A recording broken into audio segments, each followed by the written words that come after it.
some of you might say, yeah, but Tony, the market's really frothy right now. I hear we keep breaking records. On average, we break a record once a month. Now, sometimes it goes 7 days in a row, but that's the average. And here's the other thing.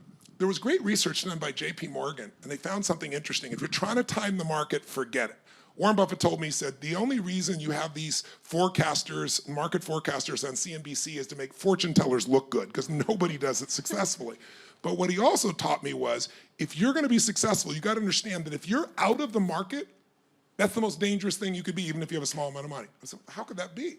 Because if you miss the 10 best trading days of the last 20 years, instead of having an 8.2% return, which means you double your money every 9 years, which is what most people did if they're in the index, the S&P 500, I'm talking in shorthand.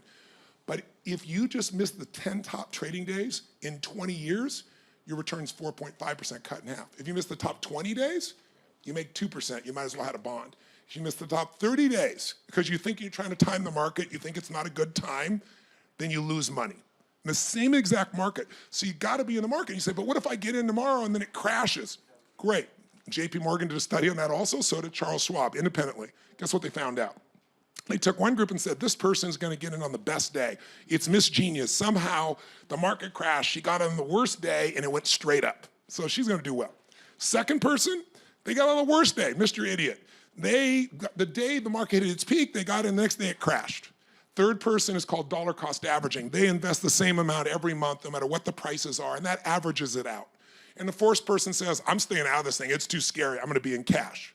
And then they look at where are they 20 years later? Well, you know who's worse off. The cash person has no money, right? Who's best off? The person with the best timing. But here's what's amazing.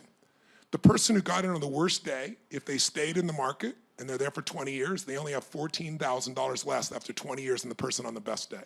So the most dangerous thing to do is not to be an owner, to not be in the market. If you stay in the market and you don't sell, the market takes nothing from you. And if you look at history, in American history, 2.5 centuries, it could change, but for 2.5 centuries, through World War I, World War II, recessions, depressions, overseas challenges, Brexit, we've all been able to continue to grow. You don't want to bet against the United States, you want to be in it.